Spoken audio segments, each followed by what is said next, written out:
So, Mr.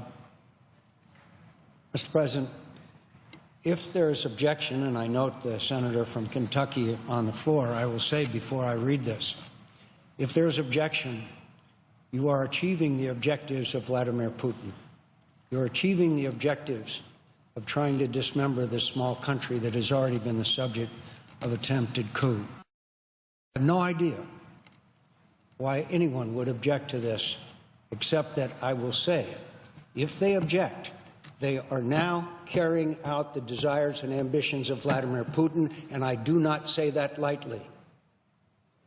So, Mr. President, I ask unanimous consent that at a time to be determined by the Majority Leader in consultation with the Democratic Leader, the Senate proceed to executive session to consider calendar number 1, Montenegro Treaty Document 114-12, that the treaty be considered as having advanced through the various parliamentary stages up to and including the presentation of the resolution of ratification, that any committee declarations be agreed to as applicable, that there be no amendments in order to the treaty or the resolution of ratification, that there be 2 hours for debate, equally divided in the usual form.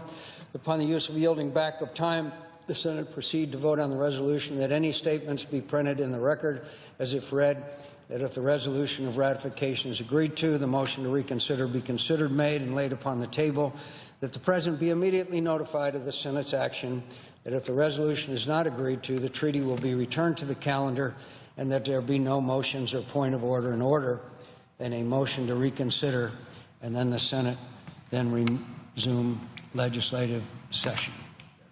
Mr. President? The senator from Kentucky. I object. Objection is heard.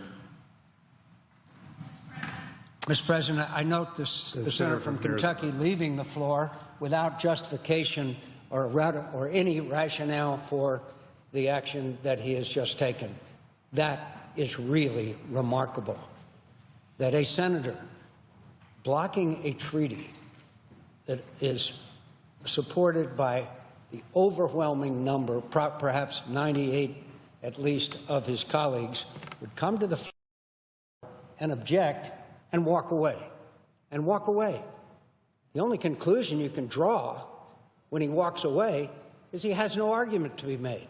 He has no justification for his objection to having a small nation be part of NATO that is under assault from the Russians. So I repeat again, the senator from Kentucky is now working for Vladimir Putin.